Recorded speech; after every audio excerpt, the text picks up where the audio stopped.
हाँ, तो बता रहे थे पहला नंबर आयु मिलती है, दूसरा नंबर प्राण। अब बोलिएगा प्राण खत्म होगा तो आयु खत्म हो जाएगी, तो ये वेद में अलग अलग क्यों बताया गया है? तो अलग अलग इसलिए बताया गया कि प्राण आयु सेम चीज नहीं है, दोनों अलग अलग है। प्राण हमारे अंदर एक ऐसा तत्व है जिसको हम आंखों से नहीं देखते हैं, लेकिन जब प्राण निकल जाता है तो हम निस्तेज हो जाते हैं, जिसको लोग कहता है मुर्दा। जो प्राणवान होता है उसके मुखमंडल पर अलग तेज झलकता है, वो तेजस्वी होता है। इसीलिए प्राणायाम एक व्यायाम है, प्राणों का आयाम, जिसको हम नासिका से बार बार ऑक्सीजन लेते हैं, छोड़ते हैं, और प्राणायाम करने से हमारा तेज जो है ना बढ़ता है। तो प्राण अलग चीज है, आयु अलग चीज है। दूसरा शब्द है, तीसरा शब्द है प्रजा। गायत्री जपने वालों को प्रजा मिलती है। अब बोलिएगा कि राजा रहेगा तो इन्हें प्रजा मिलेगा, प्रश्न होगा ना। तो प्रजा खाली राजे के लिए नहीं है, माता पिता के लिए, उसके पूरे परिवार, घर का जो मुखिया होता है ना, जो उस परिवार के मुखिया की बात मानता हो, उसको क्या कहते हैं? प्रजा है। गुरु के लिए आप लोग जितने भी भक्त हैं, प्रजा का अलग अलग पर्यायवाची शब्द हो जाता है। गुरु के लिए जितने भी भक्त हैं, शिष्य हैं, वो प्रजा के समान है। राजा है तो जनता प्रजा है। तो प्रजा ये नहीं कि प्रजा सिर्फ जनता, वोटिंग मशीन में वोट डालने वाला ही प्रजा नहीं है। जो हमारी विचारों का समर्थन करे, चाहे हम घर का मुखिया हो, चाहे राष्ट्र की मुखिया हो, चाहे धर्मतंत्र का मुखिया हो, पुजारी हो, महंत हो, गुरु हो, कुछ भी हो, लेकिन हमारे जो भक्त, हमारे चाहने वाले जो अनुयायी हैं, तो गायत्री मंत्र जपने वाले को चाहने वाले भी बहुत सारे हो जाते हैं। एक चीज़ सबसे बड़ी चीज़ है कि दुनिया में हर किसी को हर कोई नहीं चाहता है। जो एकांकी जीवन जीता है, जिसका कोई नहीं है, वो व्यक्ति निष्प्राण जैसा हमेशा लगता है कि मेरा तो कोई नहीं है संसार में, हमेशा छिन्न भिन्न विचारधारा करता है। और जिसको बहुत सारे लोग होते हैं, वो एक अपने आप में अलग गर्व महसूस करता है। अगर नेता है तो देखिए उसके आगे पीछे 10-20 को चलने वाला है, गुरु जी हैं तो शिष्य चलने वाला है। घर का वैसा व्यक्ति जो मुखिया है, घर का मालिक, जिसके सारे लोग बात मानने। कुछ लोग ऐसे भी आजकल घर में होते हैं जो एकल परिवार पसंद करते हैं। आज टूट रहा है परिवार, पत्नी आते ही माता पिता को छोड़कर लोग शहर की ओर पलायन कर जाते हैं। जिस माता पिता ने जन्म दिया, पालन किया, उस माता पिता को बच्चे उसकी इच्छा भी नहीं पूछते। पत्नी आने से भी पहले लड़की मिली, हल्लो हाय हुआ, लड़की पट गई, वहाँ पिताजी को पता नहीं कैसी लड़की चाहिए। लड़की तो हमको चाहिए, पिताजी को क्यों चाहिए? लड़का ये नहीं सोचता पिताजी को क्यों चाहिए। अरे मूर्ख गद्दा, तुमको पिताजी ने इंसान बनाया, पढ़ाया लिखाया, खून पसीने का, माँ 9 महीना गर्भ में रखा, एक लड़की तुमको मिल गई और उससे शादी करें, चाहे किसी भी तरह की क्यों ना हो, किसी भी खानदान की हो, किसी भी जाति की हो, किसी भी तरह की हो, उसको पसंद पड़ गया, ओ ले भागा। वाह, पिता को पूछा नहीं। क्या पिताजी तुम्हारे कितने अरमान पालन किए, माताजी कितने। और फिर एक तो घटना ऐसे हो गई कि विवाह से पहले ही पिताजी को गोली मार दिया, गोली मारने के बराबर नहीं हो गया। और दूसरी अगर लड़की आ गई शादीशुदा करके, तो भी पिताजी को इग्नोर कर दिया, चला गया। तो ये सब हमारे समाज के लिए, हमारी संस्कृति के लिए कलंक है। तो ये सब क्यों हो रहा है? लोग गायत्री को भूलते जा रहे हैं। इसलिए गायत्री को जपिए, आप प्रजावान रहेंगे। पशु भी, पशु कहते हैं जिस घर में गाय नहीं होती है वो घर मुर्दा के समान होता है। जिस घर में गाय नहीं होती है ना, तो उस घर में ब्राह्मण को भोजन नहीं करना चाहिए। ब्राह्मण को किस किस घर में भोजन नहीं करना चाहिए, सुन लीजिए। आज तो पंडित जी पैसे के लोभ से सब घर में खा लेते हैं। जिस घर में गाय नहीं हो, जिस घर में रामायण नहीं हो, जिस घर में गीता नहीं हो, जिस घर में शालिग्राम नहीं हो, जिस घर में तुलसी का पौधा नहीं हो, उस घर में पंडित जी को भोजन नहीं करना चाहिए। लेकिन पंडित जी को बुला लाए, पंडित जी तो देखेंगे तो हमारा सबसे बड़ा जजमान है, लेकिन सबसे जो बड़ा जजमान है करोड़पति, उसी घर में सब चीज़ नहीं रहता है। जो छोटा यजमान है ना, उसके यहाँ कुछ न कुछ मिल जाएगा, गाय मिल जाए, चाहे रामायण मिल जाए, चाहे तुलसी मिल जाएगा, लेकिन जो बड़ा फर्स्ट क्लास फ्लैट बना के रह रहा है, उसके यहाँ वो सारी चीज़ भी नहीं मिलेंगे। तो पंडित जी तो पूछते नहीं, वो तो उनका तो नज़र है सीधे, आज तो हमको उसके यहाँ खाएंगे ना तो 1100 रुपया मिल जाएगा, है ना। लेकिन पंडित जी को मना है कि ये चीज़ नहीं रहे तो मत खाना। इसे पंडित जी भी आप हमारे सभा में हैं, बुरा नहीं मानिएगा, आपके विषय में नहीं कर रहा हूँ, बाकी सब पंडित जी को है। पंडित जी मैं भी हो गया तो मुझको भी खाना नहीं खाना चाहिए उस घर में। पशु भी कृत्रिम, इसे गाय हर मनुष्य को पालन करना चाहिए, और गाय के पालन करने से घर में वास्तु दोष नहीं। कृत्रिम, कृत्रिम कहते हैं जस, जो गायत्री का उपासक होता है उसकी जस मिलता है, और जिसके जस मिलते हैं वही जिंदा रहता है। शास्त्र में एक श्लोक है, अर्ध श्लोक, कीर्ति यस्य जीवति, जिसका कीर्ति है वही जीवित है। ये शरीर तो मर गया, लेकिन मर जाने के बाद हमारी जस ही जिंदा रखेंगे। लोग क्या अच्छे किए क्या बुरे किए। कुछ लोग श्मशान में मुर्दा को ले जाते हुए भी कहते हैं इस साला मर गया, ठीक है पापी था। और कुछ लोग, कितना बुजुर्ग 80 की 100 साल का मर गया तो भी उसके लिए आंसू बहाते चलते हैं, बहुत नेक इंसान थे, कुछ दिन और बच जाते तो हमारा ये भला हो जाता है ना। जबकि उसकी उम्र पूरी हो गई है, फिर भी कहे कुछ दिन, थोड़ा दिन और रह जाते तो कुछ अच्छा हो जाता। अब आइए द्रविणम। द्रविणम कहते हैं धन को। आजकल सब लोग इसी के, इससे पहले जितना चीज बोले ना उस पर ध्यान नहीं देते हैं। द्रविणम धन चाहिए, आजकल लोग सब द्रविण का हुआ है, लेकिन जो गायत्री की उपासना करेगा उसके पास द्रविण भी होगा, यानी धन भी होगा। और अगला नंबर है ब्रह्म वर्चस्वम। ब्रह्म वर्चस्वम, ब्रह्म की वर्चस्व शक्ति, जिसको ब्रह्मचर्य से युक्त कहा जाता है। ब्रह्मचर्य कहने का मतलब ये नहीं कि सारे के सारे लोग कुमारे हों, कुमारे लोग ही ब्रह्मचारी नहीं होते हैं। जिसमें ब्रह्ममयी आचरण हो, चाहे वो शादीशुदा भी क्यों न हो। शिव जी को भी ब्रह्मचारी कहा गया है, कृष्ण भगवान को भी ब्रह्मचारी कहा गया। यहाँ तक कृष्ण भगवान की पत्नियां हंस गई एक बार। अब पूछो कैसे, तो एक बार माता सत्यभामा को, दुर्वासा को भोजन कराना था। भोजन की थाल में 56 प्रकार के व्यंजन को लेकर चली, और जमुना मैया उमड़ गई। तो लौटकर पूछती है कृष्ण भगवान से कि कैसे जाएं। तो जाके कहो यदि मेरे पति सच्चे ब्रह्मचारी हैं तो रास्ता मैया दे दो। अब तो उसको खटकता है, 16,108 नारी, उसके बाद भी ऊपर से कहे ब्रह्मचारी, हो सकता है? बड़ा गजब बात है। 16,108 नारी, ऊपर से मेरा पति करा है ब्रह्मचारी। फिर भी सत्यभामा टोकी नहीं, चल दी और जाके बात कही जमुना मैया से। जमुना मैया रास्ता दे दिया। उधर से फिर उमड़ गई जमुना मैया, दुर्वासा जी को 56 प्रकार से खिलाए, और दुर्वासा जी चटकारी मार के खाए, थकार भी गए। उसके बाद ही पूछती है देव कैसे जाऊं, इधर तो जमुना मैया हो मैया। तो कहते हैं जाके कहो यदि दुर्वासा सिर्फ दुर्वा पर जीवित रहा है तो जमुना मैया रास्ता दे। दुर्वासा दुर्वा के रस पर ही उनका मेन आहार था। अब दुर्वा पर कर, इनको तो 56 प्रकार के हम खिलाए, आई कह रहे हैं दुर्वा के रस पर जीवित रहता है तो दुर्वासा, ये हो सकता है? 56 प्रकार चट कर गए, एक को चीज जूठा नहीं छोड़े, और कह रहे हैं कि दुर्वा के रस पर जीवित रहता है तो दुर्वासा। फिर भी कह के अच्छा जाके देखते हैं। जाके देखे, जमुना मैया ने रास्ता दे दिया।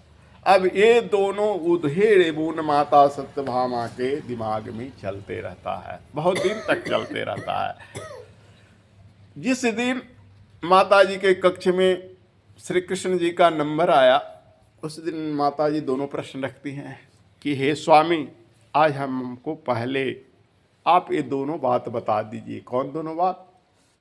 तो आप ब्रह्मचारी कैसे, जबकि आपको इतना नारी और दुर्वासा ऋषि भोजन कर भी लिए, तो फिर दुर्वा पर कैसे जीवित?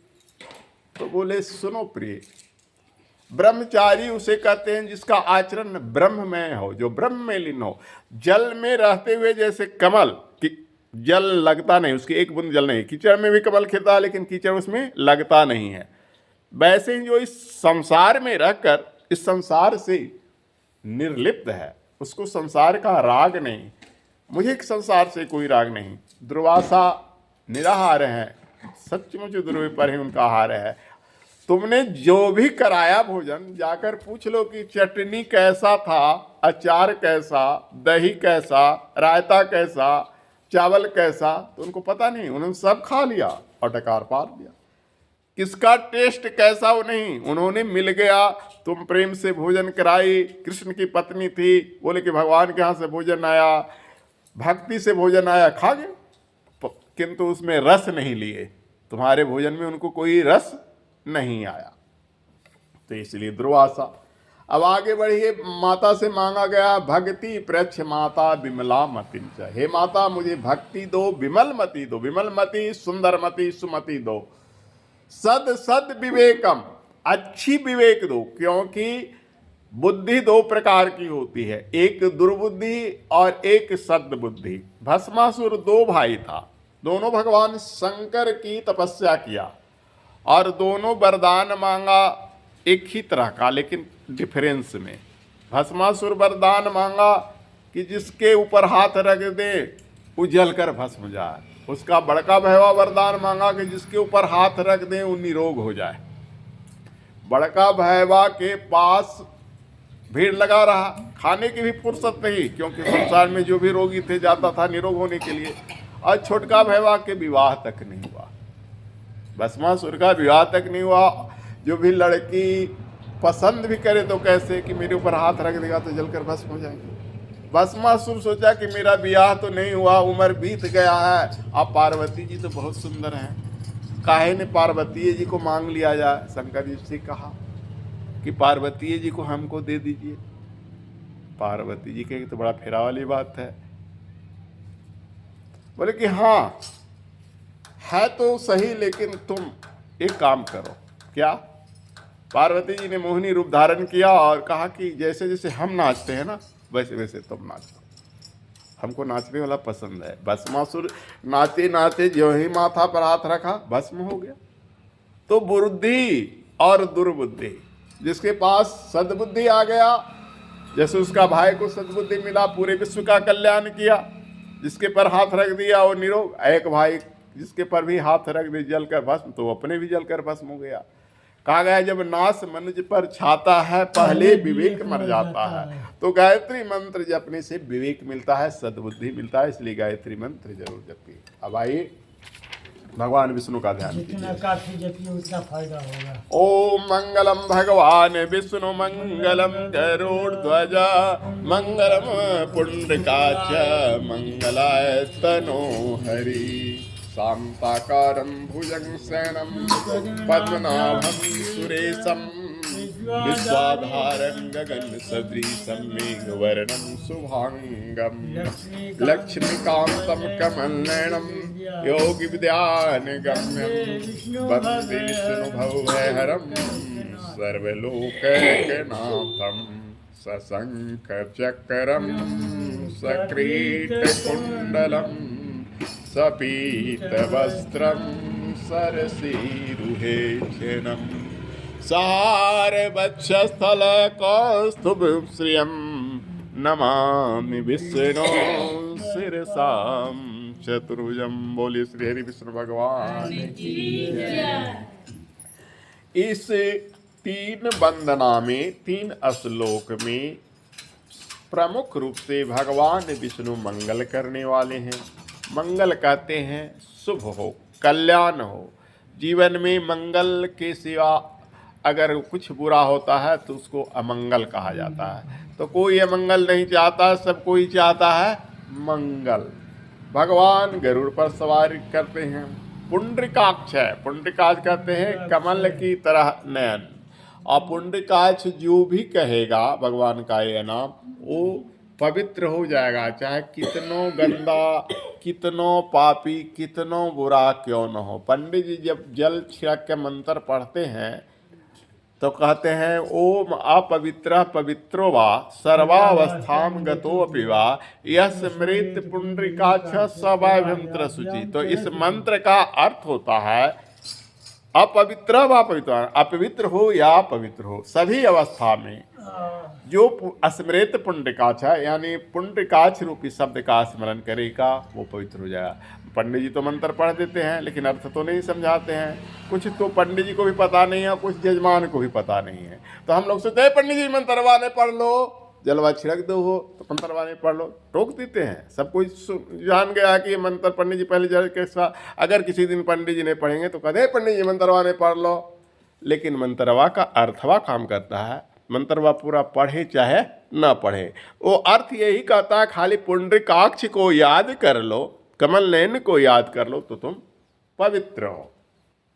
तो भगवान अगला है शांताकारम, शांत हैं, बिल्कुल शांत है। भुजंग पर शयन करते हैं, भुजंग कहते हैं सर्प, सर्प उनका बिछौना है। पद्मनाभम, कमल उनकी नाभि से निकला है। विश्वाधारम, पूरे विश्व के आधार है। गगन सदृशम, नवमंडल के समान है। मेघ वर्णम, मेघ श्यामले मेघ के समान उनका रंग है। शुभांगम, शुभ अंगों वाले हैं। लक्ष्मीकांतम, लक्ष्मी के पति हैं। कमल नयनम, वही पुंडरीकाक्ष हो गया। योगी भी ध्यान गम्यम, योगियों को ये ध्यान करने में भी अगम है। योगी लोग ध्यान करते हैं फिर भी उनको पार नहीं पाते हैं। तो ऐसे विष्णु को हम प्रणाम करते हैं। कहते हैं इनके हाथ में चक्र है, गदा है, कमल है और शंख है। और ये प्रभु जो है सभी के कल्याण करने वाले हैं, इसलिए हम उन नारायण को शीर्षा नमामि, यानी मस्तक झुकाकर प्रणाम करते हैं। अब प्रणाम करने की परंपरा हमारे भारतीय संस्कृति में है। भगवान को प्रणाम करना, माता पिता को प्रणाम करना, गुरु को प्रणाम करना। प्रणाम शब्द जो है उसका परिणाम बहुत सुंदर आता है।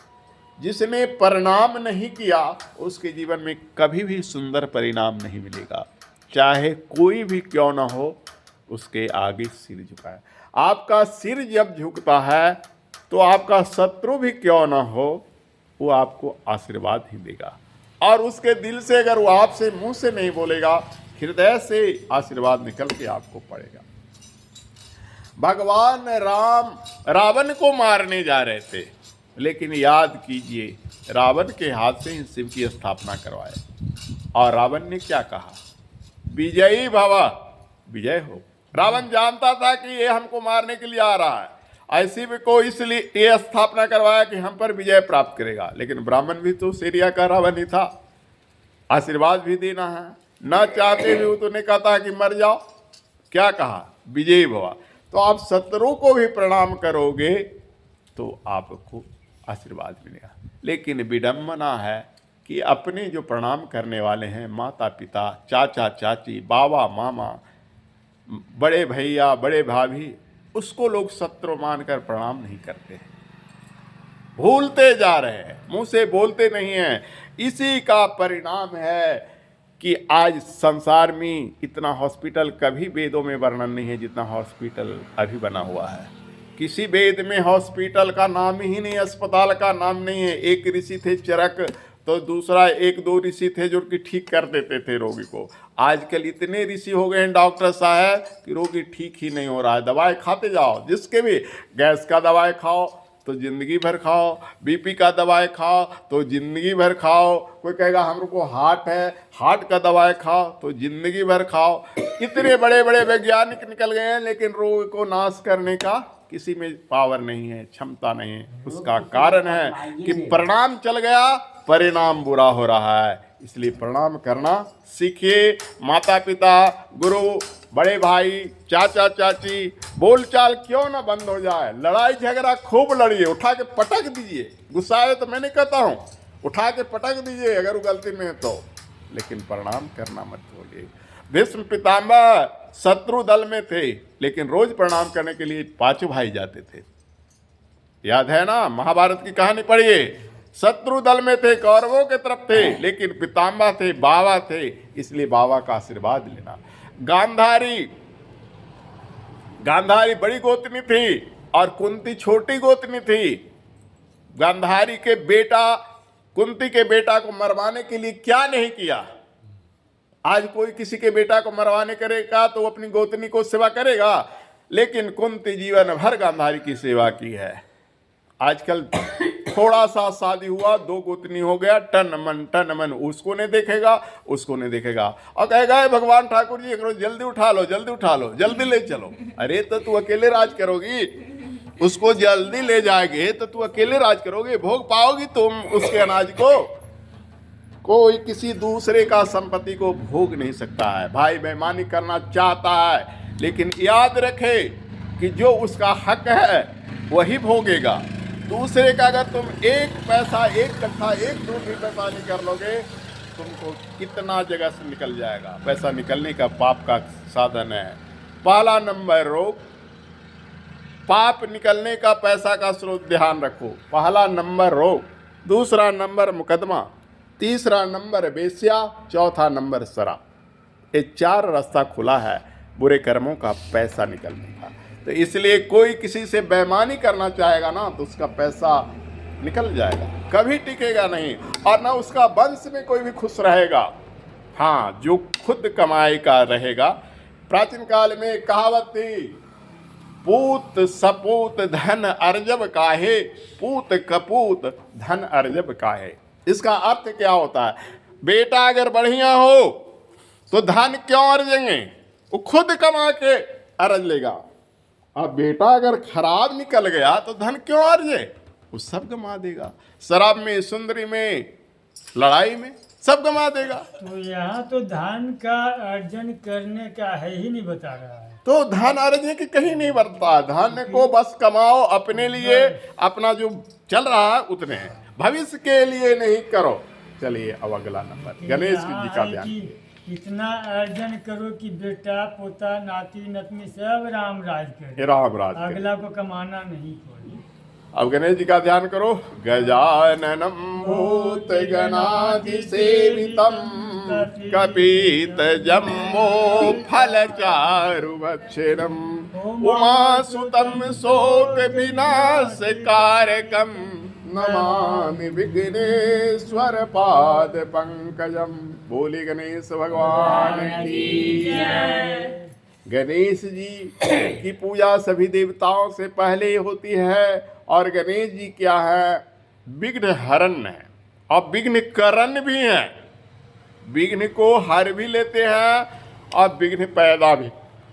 अगर आप उनकी वंदना नहीं करोगे तो आपके रास्ते में विघ्न, और उनकी वंदना करोगे तो विघ्न हर लेंगे। अब गणेश जी वंदना के भूखे नहीं है। कहने का मतलब जो गणेश जी के उसूल पर चलेगा, गणेश जी के आदर्श पर चलेगा, उसके रास्ते में विघ्न नहीं आएगा। और जो गणेश वंदना का मतलब ये नहीं है सिर्फ प्रणाम करो। गणेश जी क्या थे? माता पिता के भक्त। जो माता पिता की सेवा करेगा उससे कभी भी विघ्न नहीं आएगा। जो माता पिता के निरादर करेगा, करोड़ों का दौलत कमा ले, उसका दौलत निकल जाएगा। जिस घर में बूढ़ी माँ रोती हो, जिस घर में बूढ़े बाप रोते हैं, उस घर में कभी धन टिक नहीं सकता है। उसके दिल से आशीर्वाद नहीं, श्राप ही निकलेगा। और श्राप में एक ऐसी ताकत है जो किसी अस्त्र शस्त्र में नहीं। चतुरंगिनी सेना भी श्राप से डरता था। बड़े बड़े राजा महाराजा, भगवान राम भी श्राप से डरते थे। अब पूछिए कैसे? जब दुर्वासा आए थे उस समय राम जी का अकेले मंत्रणा चल रहा था जमराज से, काल देवता से, और जमराज यही प्रतिबंध करवा लिया था कि अंदर कोई नहीं घुसे, नहीं तो उसको क्या करना है? तलवार से वध कर देना है। उस समय दुर्वासा जी आ गए। अब लक्ष्मण जी सोचे कि राम भैया तो तलवार से हम ही को नहीं मारेंगे, अगर दुर्वासा को हम रोक लेते हैं तो दुर्वासा के श्राप से पूरे अयोध्या भी जलकर भस्म हो जाएगी। तो पूरे अयोध्या जल जा सो अच्छा कि लक्ष्मण मर जा सो अच्छा। लक्ष्मण अच्छा विचार वाला तो ये न सोचेगा। लक्ष्मण सोचे कि अरे हम ही चल जाते हैं, भैया मारेंगे तो हम ही को मारेंगे ना, आए तो पूरे अयोध्या मारा जाएगा। अगर दुर्वासा को हम यहाँ रोक लेते हैं, दुर्वासा को नहीं मिलने देते हैं, तो लक्ष्मण जी तुरंत चले गए। श्राप में वैसी ताकत थी कि राम और लक्ष्मण भी डरते थे। तो आज कल लोग श्राप को कुछ नहीं समझते हैं। उसी का परिणाम हो रहा है। किसी का किडनी फेल हो रहा है, किसी का हार्ट अटैक हो रहा है, किसी का कुछ हो रहा है। ये सब माता पिता की श्राप है। माता पिता को जो रुलाते हैं वो जीवन भर कभी नहीं सुख पाते हैं। चलिए अब शंकर जी की वंदना करें। कर्पूर गौरम करुणावतारम संसार सारम भुजगेन्द्रहारम सदा वसंतम हृदयारविंदे भवं भवानी सहितं नमामि। भगवान शिव शंकर की। अब भगवान शिव शंकर कैसे हैं? कर्पूर गौरम। कर्पूर देखे ना, कपूर कैसा होता है? उजला होता है। भगवान शिव जी उजले हैं। तो कहिए कि बाबा आप कहते हैं भगवान शिव जी उजले हैं, तो जितना भी शिवलिंग है सब काले काले क्यों? सब काले पत्थर से बनाया जाता है ना। लेकिन शिव जी का मंत्र कहता है कर्पूर गौरम करुणावतारम। शिव जी गोरे थे, अब काले कैसे हो गए हैं बताएंगे। करुणावतारम, करुणा के अवतार थे, दया के अवतार थे।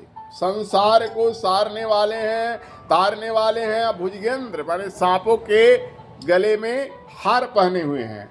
सदा वसंतम हृदयारविंदे, उनके हृदय में माता पार्वती हमेशा बसती है। तो ऐसे शिव को हम प्रणाम करते हैं। अब कर्पूर के समान गोरे थे, लेकिन काले क्यों होंगे? तो सुनिए, पूरे दुनिया में समुद्र जब मथाने तो अमृत और विष निकला। तो पूरे दुनिया में अगर विष कोई पीता तो मर जाता। तो भगवान शंकर दुनिया को बचाने के लिए विष पी लिए। अमृत तो सब कोई बांट लिया, समझ गया ना। और विष को कोई नहीं बांटा।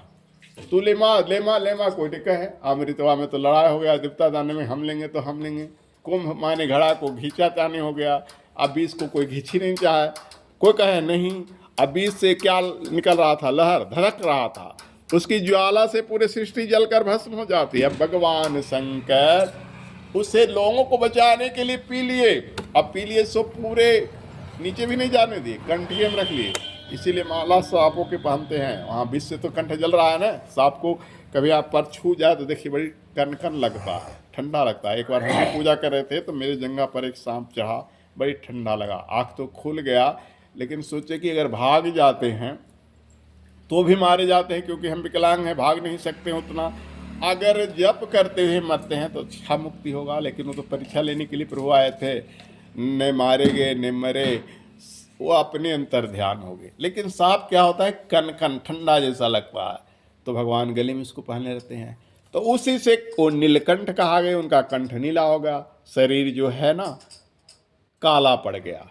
अब है एक दो बूंद पृथ्वी पर, जहाँ पर उठा के पी रहे थे ना, तो छलक गया उनका हाथ से, तो धरती पर गिर गया। तो इस कारण से मिट्टी काली हो गई। देखते हैं ना, धरती का मिट्टी काली है। अब ब्रह्मा जी ने उसी मिट्टी को लेकर आदमी को बना दिया, समझ गया ना। तो इसलिए आदमी का दिल काला हो गया। ब्रह्मा जी ने उसी के मिट्टी को लेकर आदमी बना, तो आदमी का दिल काला हो गया। पूछो कैसे काला दिल हो गया? दिल जब काटते हो तो उल कैसा निकलता है? लाल निकलता है ना, जो सीना होता है। तो फिर काला कैसे? काला इसलिए इस दिल में क्या बसता है? पाप बसता है। अगर कोई औरत है तो वो पुरुष को काम की नज़र से देखेगा, पुरुष है तो औरत को काम की नज़र से देखेगा, भाई भाई को शत्रु के नज़र से देखेगा। तो एक क्रोध बसता है, ईर्ष्या बसता है। आपसे कोई बड़ा विद्वान हो, धनवान हो, तो आप नहीं चाहिएगा मुझसे बड़ा हो, तो ईर्ष्या बसती है। काम, क्रोध, मद, लोभ, दम्भ, दुर्भाव, ये सारे बुराई किस में है? मनुष्य में है, किसी जानवर में नहीं है। मनुष्य को उसी मिट्टी से ब्रह्मा जी बना दिए। इस कारण से मनुष्य बुराइयों की खान हो गया। अब चलिए सरस्वती वंदना करें। ओम सरस्वती जग जननी माता विद्या कमलालोचन मम कंठे बसो नित्यम वाक्य देवी नमस्तुते। बोली माँ सरस्वती की। याद तो कहना कि जो कथा में गप करता है ना, उसका कान सांप के बिल हो जाता है। अब पूछो, हम नहीं कह रहे हैं, तुलसी बाबा लिखे हैं, जे हरि कथा सुने नहीं काना श्रवण रंधते ही अहि भवन भवना। जो कान हरि की यानी विष्णु की, ईश्वर की कथा नहीं सुनता है, वो सांप का बिल हो जाता है। आपके कान में सांप चल जाएगा सांप को देखते भाग जाएगा, पसंद पड़ेगा सांप का बिल हो जाए, इसलिए बैठ जाइए बढ़िया से, नहीं तो सांप पहुंच जाएगा। पालते मार के बैठो, गप नहीं करो। तो ये सरस्वती की वंदना ये बताता है कि सरस्वती विश्व की माता हैं, विद्या देने वाली हैं, उनका भी आंखें कमल के समान हैं और वो मेरे कंठ में बसे वाक देवी हैं, वाणी की देवी हैं, इसलिए हम उन्हें नमस्कार करते हैं। अब इसके पीछे थोड़ा समझा देते हैं। सरस्वती विद्या की देवी है और हर कोई को विद्या जरूरी चाहिए। विद्या एक ऐसा धन है जो हर जगह आपकी शोभा बढ़ा सकता है। ये मंत्र जो है हमको सबसे पहले हमारे, जब हम कोई मंत्र नहीं जानते थे तो सबसे पहला मंत्र हमको यही मिला था।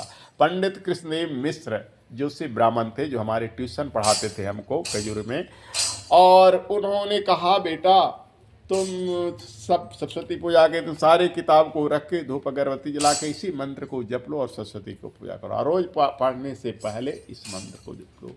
मैंने उनकी कृपा से और इस मंत्र से इस शरीर में ऐसा होते हुए अगर सबसे ज़्यादा कुछ पाया तो विद्या पाया। मेरे रूप में सबसे ज़्यादा अगर कुछ है तो पुस्तक है, विद्या रूपी धन है। नोट सिक्का नहीं मिलेगा। कोई अगर चोरी डकैती करने के लिए भी घुस जाए मेरे रूम में तो उसे उस डकैत को निराशा ही होना। हाँ, किताबें चाहेगा तो बहुत ले पाएगा लेकिन नोट नहीं पाएगा। तो हमारे लिए सबसे बड़ा नोट कुछ है तो सरस्वती है। और गुस्से में हम जब होते हैं, क्रोध में जब हम होते हैं तो ये भी कहते हैं, जब ये भाई को बंटवारा की कहानी कर रहे थे ना, तुम रख लो मेरी संपत्ति मुझे गम नहीं, क्योंकि मेरे पास किसी से कोई धन कम नहीं। अब पूछो कैसे, तो जितना उन लोग का है उससे अधिक अगर हम चाहें तो माँ सरस्वती की कृपा से कमा सकते हैं, लेकिन कमाते नहीं हैं। आजकल बाबाओं की जब बड़े बड़े शहरों में कथा होती है तो एक बस्ती खरीदा जा सकता है, उनके ऊपर नोट बरसता है। किसके बदौलत? सरस्वती, बागेश्वर बाबा या अन्य जो भी बाबा भी चले हुए हैं उनके ऊपर जो नोट गिरता है उससे एक बस्ती पूरे के पूरे खरीदा जा सकता है। और 10-20 बीघा के लिए क्या मरे क्या? जब मेरे पास इतनी बड़ी धन है तो बोलिए माँ सरस्वती की आई धन मेरे पास ही नहीं। जो भी विद्या वाले हैं उनको कहेंगे सबसे बड़ा धन अगर आपके पास कुछ है तो विद्या रूपी धन। अब कैसे, इस पर हमने बताया था सरस्वती पूजा के टाइम में, फिर भी एक श्लोक कह देते हैं। न चौर हार्यम न राज हार्यम न भ्रातृखा भार्यम न भारकारी बेकृते वर्धते नित्यम विद्याधनम सर्वधनम प्रधानम। न चोर चुरा सकता है। आपके दिमाग में सिंध लगाएगा चोर? नहीं लगाएगा। घर में तो सिंधा लगा के निकाल सकता है ताले तोड़ के। न चौर हार्यम न राज हार्यम। आपसे गलती से कोई राज के प्रति गलती हो जाएगी तो सीधे राज्य सरकार कुर्की जब्ती कर देता है। कुर्की जब्ती माने जानते हो क्या होता है? चौखट के वाड़ कबाड़ के ले जाता है, घर उसका नीलाम हो जाता है। लेकिन आपसे गलती हो जाएगी तो आप जेल में भी रहिएगा। आपके पास कुंडली बनाना आता हो, हस्तरेखा देखना आता हो, ज्योतिष की कोई भी विद्या अगर आपके पास है, जेल के अंदर भी कैदियों को देखकर 10-20 रुपया 100-50 रुपया वहाँ भी कमाते रहिएगा। ये विद्वानों की बात है। अगर आपको राज्य सरकार जेल में भी डाल दे तो विद्या वाले भूखा नहीं रह सकते हैं। उसके अंदर उनकी शासन चलेगी। जेलर का, सिपाही का, सब उसके गुलाम हो सकते हैं। विद्या सरस्वती की बात। न राजहार्यम, राज हड़प नहीं सकता। न भ्रातृभाजम, आपके पास 10 बीघा जमीन है, 3 भाई है, 3 9 बीघा, 3.5 बीघा, 3.25 बीघा पड़ेगा। आपके पास MA की डिग्री है, PhD की डिग्री है, ले लेगा? कुछ नहीं लेगा। तो न भारतीभाजम न भारकारी, आपके पास धन है, गल्ला पाती उठा के चले भारी लगता है ना, ये भारी भी नहीं लगता है। तो सबसे विद्या धर्म सर्वधनम प्रधानम। बोलो माँ सरस्वती की। ओम महालक्ष्मी नमस्तुभ्यं नमस्तुभ्यं सुरेश्वरी हरिप्रे नमस्तुभ्यं नमस्तुभ्यं दयानिधे। बोलो माँ लक्ष्मी की। अब लक्ष्मी माँ के बारे में भी सुन लो। लक्ष्मी माँ उस वहीं रहती है जहाँ झगड़ा नहीं होता है, जहाँ कलह नहीं होता है, और जिस घर में कलह होता है वहाँ से लक्ष्मी जी निकल चल जाती देते है। हैं। एक बार किसी घर से लक्ष्मी जी जा रही थी, आधी रात का समय था। उस घर का मुखिया का नींद टूट गया। तो बोला, कौन हो, कहाँ जा रही हो? देखा एक छाया जैसा कोई जा रहा है स्त्री का रूप में। तो बोला, मैं तुम्हारे घर की कुल लक्ष्मी हूँ। तो बोला, क्यों जा रही हो? तो तुम्हारे घर में झगड़ा होता है, अब मेरी बड़ी बहन रहेगी। तो तुम्हारे बड़ी बहन का क्या नाम है? तो दरिद्रा। तो जहाँ लक्ष्मी जी नहीं रहती वहाँ कौन रहता है? दरिद्रा रहता है। तो जहाँ झगड़ा होता है वहाँ दरिद्रा आ जाती है। इसलिए लक्ष्मी जी उसी घर में रहती है जहाँ शांति हो। ओम सर्वमंगल मांगल्ये शिवे सर्वार्थ साधिके शरण्ये त्र्यंबके गौरी नारायणी नमस्तुते। बोले माँ दुर्गे की। ये माता गौरी जो हैं सर्व मंगल देने वाली हैं, सभी के कल्याण करती हैं, सभी को शरण देने वाली हैं और नारायणी हैं। दुर्गा जी को लोग बलि चढ़ाता है लेकिन भूल जाए, उनकी वंदना में क्या कहा गया है? नारायणी है, वैष्णवी है, वो बलि की प्रिय नहीं है। ओम काली काली महाकाली कालिके सर्वस्वरूपिणी सर्वानंद दे देवी नारायणी नमस्तुते। बोली माँ महाकाली की। काली माँ महाकाली हैं, सर्वस्वरूपिणी हैं, सभी में निवास करने वाले हैं, सर्वानंदे देवी, सभी को आनंद देती है। ऐसी देवी भी नारायणी है, नारायणी को प्रणाम करते हैं। बोलिए नारायणी काली की। नीलाम्बुजं श्यामलं कोमलांगं सीता समारोपितं वामभागं पाणौ महासायकचारुचापं नमामि रामं रघुवंशनाथं। बोले श्री सीताराम की। हे सीताराम क्या है? नीलाम्बुजम श्यामल कोमलांग, नीले वर्ण के हैं राम और गौरे रंग के हैं कौन? सीता। और माता सीता भगवान राम के किस तरफ हैं? बाएं भाग में। पति के बाएं भाग में पत्नी का वास होता है। तो भगवान जिनके हाथ में धनुष बाण है और माता सीता साथ है, उस राम को, रघुवंश मुनि को मेरा प्रणाम है। मनोजवम मारुतुल्यवेगम जितेन्द्रियं बुद्धिमतां वरिष्ठं वातात्मजं वानरयोगमुख्यं श्रीरामदूतं शरणं प्रपद्ये। बोलिए बजरंगबली हनुमान की। इस मंत्र में कहा गया मनोजवम, मन के वेग के समान चलने वाले, मारुत तुल्य हवा की तरफ तीव्र गति में चलने वाले, जो जितेंद्रिय हैं, जो बुद्धि में प्रवीण हैं, वरिष्ठ हैं, वानर युद्ध के मुखिया हैं और भगवान राम के दूत हैं, ऐसे श्री हनुमान जी के मैं शरण में जाता हूँ। और हनुमान जी हम सब की रक्षा करते हैं। ब्रजराज कुमार बल्लभा कुल सिमंत मणि प्रसिद्ध में परिवार जनस्ते अथा पदवी में न दवी असिवे। बोले ब्रजराज कुमारी किशोरी जी राधा रानी की। ब्रजराज कुमार बल्लभा यानी ब्रज के राजकुमार श्री कृष्ण के जो बल्लभा हैं, बल्लभा कहते हैं पत्नी को, जो उस कुल के शिरोमणि हैं, परिवार की सदस्य हैं श्री कृष्ण के परिवार के, वो माता प्रसिद्ध में हम पर प्रसन्न हो। राधा अगर प्रसन्न हैं तो भगवान कृष्ण भी हम पर प्रसन्न होंगे। राधा नाराज तो कृष्ण भी नाराज हो जाएंगे। इसलिए राधे राधे कहोगे तो कृष्ण स्वयं दौड़े चले आएंगे। उन किशोरी जी राधा रानी को बार बार नमस्कार है। ओम वंदे नवघन श्यामम पितकौसेवासुसं सानंदम सुंदरम शुद्धम श्री कृष्णम प्रकृते परम। भगवान नवघन श्याम श्री कृष्ण जो श्यामले रंग के हैं, पीले वस्त्र धारण किए हैं, आनंद कंद हैं, सुंदर हैं, शुद्ध हैं, उन कृष्ण जो प्रकृति स्वरूप हैं, उनको मेरा नमस्कार है। बोले भगवान श्री कृष्ण चंद्र की। ब्रह्मा मुरारी त्रिपुरांतकारी भानु ससे भूमि सुतो बुद्धश्च गुरु च शुक्र शनि राहु केतवा कुर्वन्तु सर्वे ग्रहा शांति करावन्तु। बोले नवग्रह की। ओम वृंदाय तुलसी दिव्य प्रियाय केशवश्च केशवार्थ चिनोमि त्वां वरदा भव सर्वदा। तुलसी मैया की। ओम नमो व्यासाय विष्णु रूपाय व्यास रूपाय विष्णवे। नमो वै ब्रह्म निधे वशिष्ठाय नमो नमः। व्यास रूप भगवान की।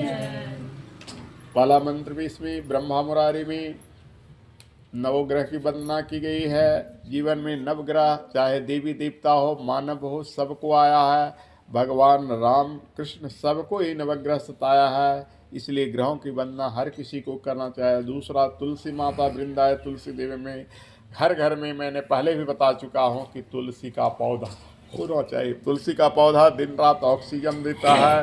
तुलसी मैया जिस घर में रहते हैं हरियाली रहती है। देखो उसमें घी है ना, दो ये बत्ती जला है ना। अरे अच्छा जलने दो, एक भी चले जलते रहना चाहिए। देख लिया, चेक कर लिया है।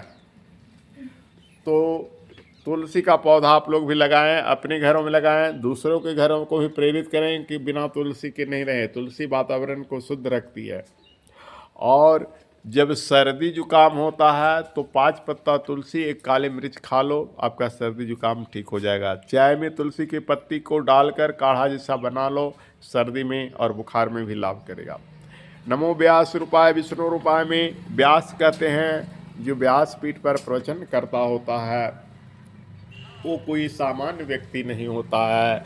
वो व्यास साय विष्णु रूपाय, विष्णु का स्वरूप होता है। तो जब भी हम उस क्षेत्र से गुजरे जहाँ व्यास की गद्दी हो तो सबसे पहले व्यास गद्दी को प्रणाम करनी चाहिए, क्योंकि उस वक्त जो मनुष्य होता है उस व्यास से यमराज भी डरते हैं। क्योंकि व्यास कोई साधारण पुरुष नहीं होता है, व्यास रूप में खुद नारायण आ जाते हैं। भले उस शरीर किसी मानव का क्यों न हो, लेकिन जितनी देर वो व्यास रहता है उतनी देर तक भगवान श्री हरि उसमें विराजमान रहते हैं। अब चलिए, आज मंगलाचरण में ही हमने बहुत टाइम ले लिया, इसलिए किसी दूसरे दिन सबका अगर समझाएंगे तो टाइम ज़्यादा लग जाएगा, इसलिए अब खाली गाएंगे। आज मंगलाचरण का श्लोक का सबका समझा दिए, और अगला जो वंदना गाने जा रहे हैं उसको राजधानी एक्सप्रेस की तरफ भागेंगे, क्योंकि इसमें बहुत टाइम लग गया। बोलिए विष्णु भगवान की।